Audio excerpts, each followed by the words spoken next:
If you clicked this video, I will assume that you experienced this feeling of hopelessness and confusion and anxiety with your life because you didn't know which step to take to solve your problems and progress in your life. Or you didn't know if it will get better at the first place. And this had led you to start questioning yourself, where you asked yourself, am I being delusional for wanting to achieve these things, or have this kind of lifestyle, or have this type of relationships, or a job, whatever it is? And because of that vulnerable state that you were in, it pushed you to seek content online that would give you comfort and certainty that everything will get better. And this type of content is everywhere on social media, especially on YouTube, where there is no way you didn't come across a video with the title, "This is your sign to keep going," or "This is your sign that everything will get better and trust the process," or "This is your sign you will get rich," or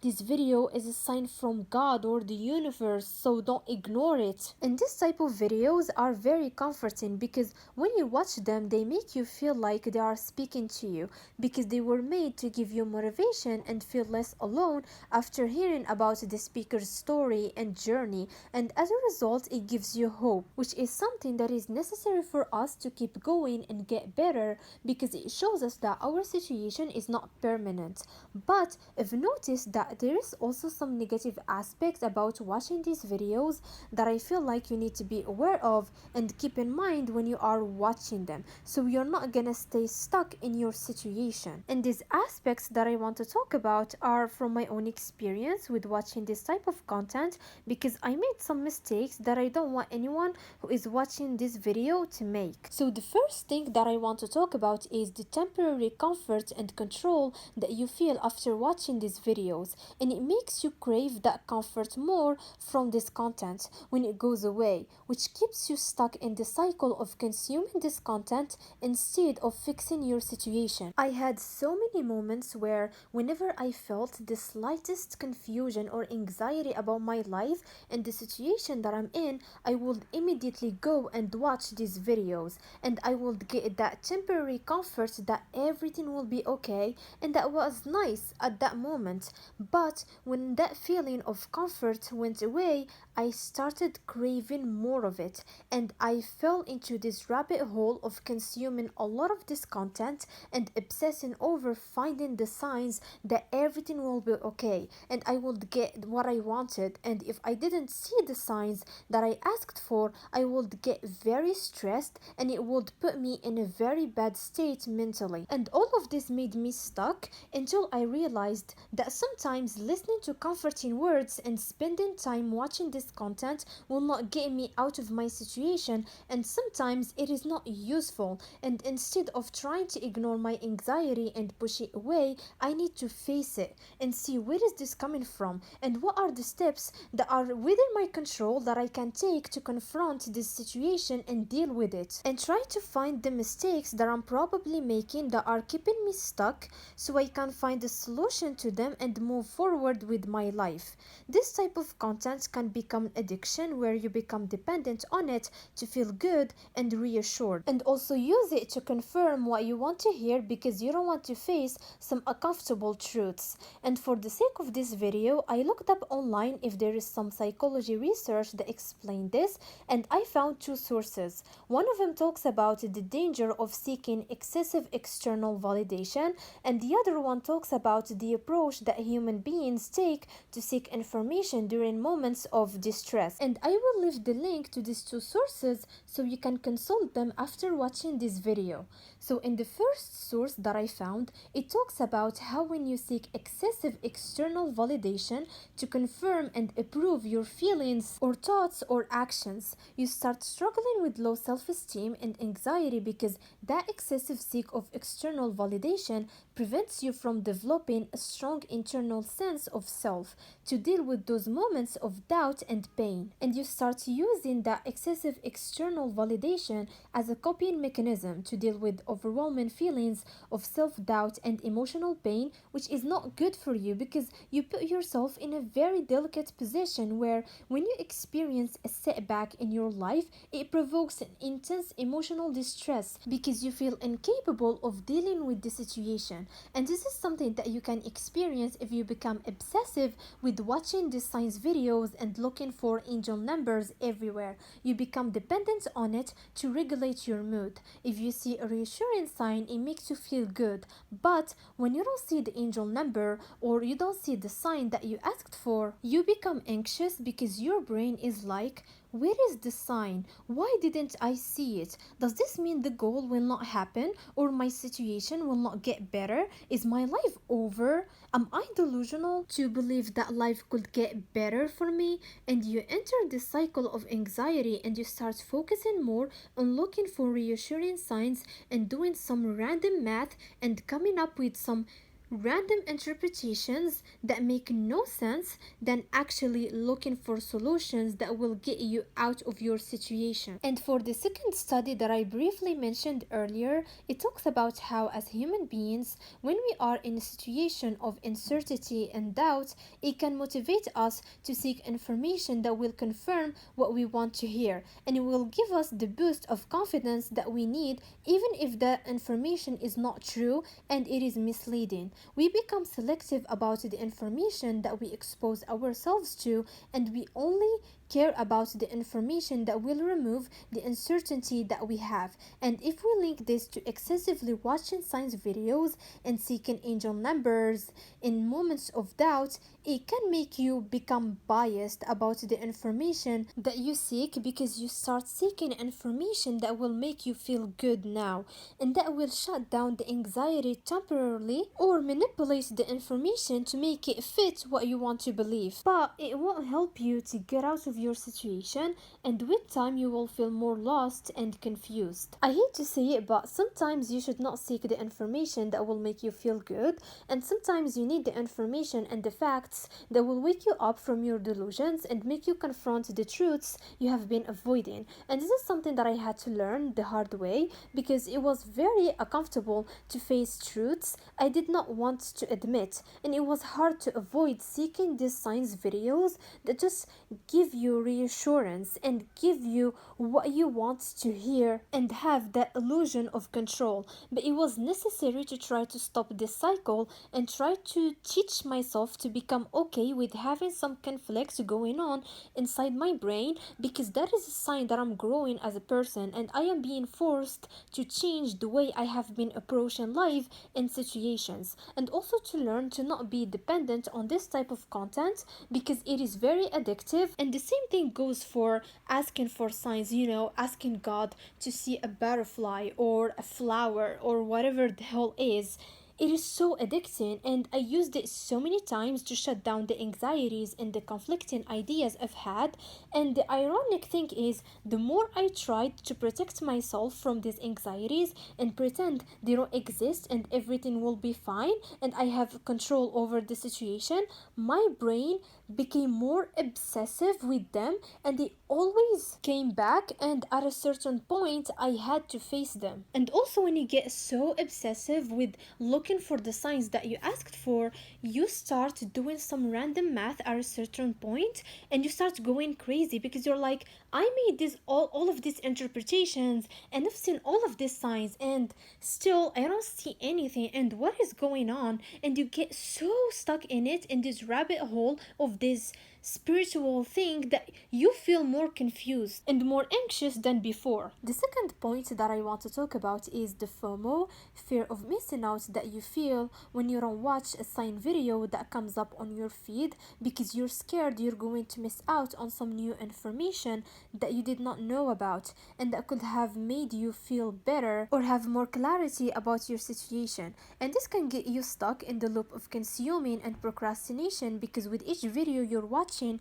you're looking for a new information that will make you feel better or relieved. And in the second study that I mentioned earlier, they mentioned something that I found interesting, which is when we are in doubt, not all of the information that we're gonna seek will make us feel relieved and more confident. They actually found that the information that make us feel more confident is the new one that we did not know about, because if you see an information that you already know, it's not gonna have that much effect on you, and it is not gonna relieve your doubts and uncertainty because you already know that information and you're seeking novelty. When you get stuck in this cycle of watching this type of videos and seeking them, at a certain point you become numb to the things that have been said because you already know it and you are seeking some new information that will give you more confidence. And when you come across a title or a thumbnail of a video that gives you that vibe that it might have new information,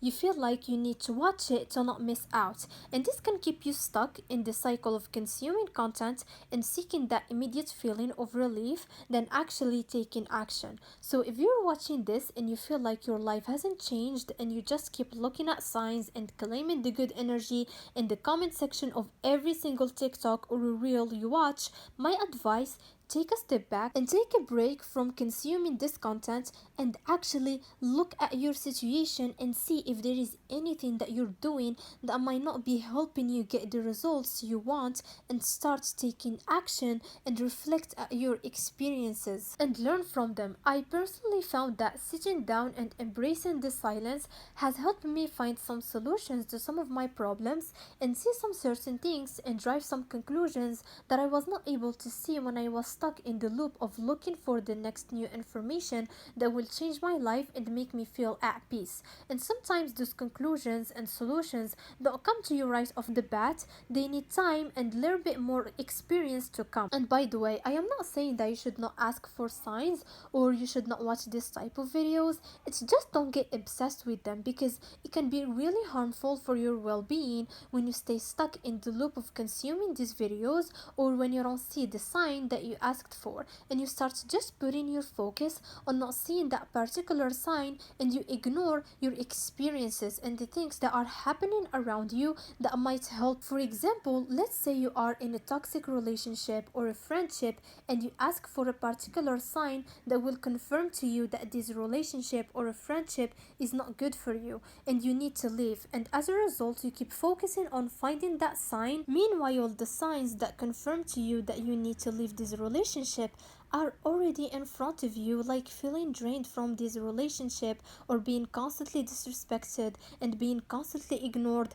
You don't need to ask for any sign that will show you what to do next. You just need to trust your gut and take that decision. I feel like sometimes this obsession with asking for signs and looking for them comes from a place of lack of trust in ourselves that we can take a good decision and that we are making a good judgment about the situation that we are in. We can see all the indicators in our life that we need to leave this relationship or pursue this dream or leave this job, but we don't do it because we're like, what if I am taking the wrong decision? Or what if I'm just over analyzing stuff and this gut feeling that I'm getting is just misleading me? Or maybe I am not making a good judgment about this situation. So we look for an external sign that will validate our judgment and show us the way. And sometimes this can be helpful, but sometimes it can be really harmful, because when you always wait for a sign to show up to believe that your goals will be achieved or to take a decision about a particular subject, you enter this passive state of waiting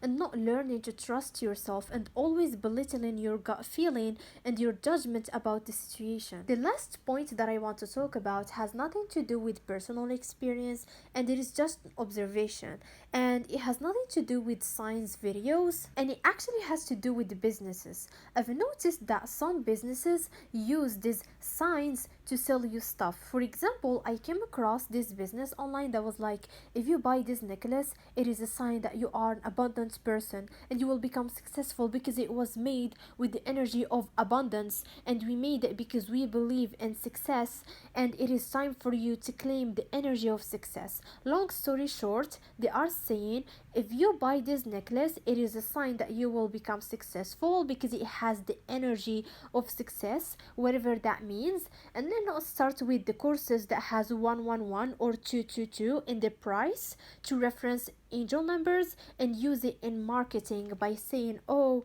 you came across this course, this means you are meant for abundance, and since you are an abundant soul, this course is made for you. It was made with the energy of abundance and reclaiming one's power, and I want you to claim your power, and the price reflects that because I want you to claim 111 or 222 energy. And sometimes these courses are a scam, and these businesses that try to use this energy and science stuff are just scamming people and making people fall into the trap of consuming and giving them illusion of claiming some sort of energy, and they are introducing some abundance to their life through a product, and they use it as a justification to have very high prices that is connected with their marketing plan without having any good quality. At least if you're going to scam me and make me believe that me coming across this necklace is a sign I am an abundant soul who is created for success and deserve it and need to have this product in my lifestyle and it will match the energy of my next era. At least have some excellent quality. Please don't fall for this. There are some businesses that just use this to obviously get some attention to the product or the service without delivering anything because they know you are in a vulnerable position where you feel so out of control in your life and you need something that will give you that sense of control even if it is an illusion to not go crazy. And this makes your brain trick you into wanting this quick thing that will feel like the solution to your anxiety. And in this book called Biology, the author talked about how as human beings, when we are in a state of anxiety where we feel like we don't have control over our lives, we are more likely to fall victim of overconsumption because buying stuff gives you the illusion that you have control over your life. When you see these businesses telling you coming across this necklace or this course or whatever it is a sign that you are abundant, and if you buy it, that means you are claiming the energy of success and you will be part of the community of other people like you who will be successful and who are also an abundant soul. Your brain can trick you into thinking, oh, if I buy this, I will have control over my life and I will introduce some new energy to my life because of it. And it is a sign that was sent to me that this course will make an end to my suffering. Personally, I hate how some businesses use this spirituality and science to sell their products because it kind of cheapens the concept of spirituality, especially the businesses who have nothing to do with spirituality or the ones who are scamming people. There is something about it that just makes me cringe. I understand that businesses need to sell to survive and pay the bills, and they try to look for ways to be a part of the consumer daily routine, but using spirituality and science to sell, it is weird because they sometimes say some really bizarre stuff to sell, like that necklace business that I talked about earlier. I hope you guys found this video helpful, and I would love to know your opinions about this subject because I've never seen someone talking about it online and I really want to know what others think about it.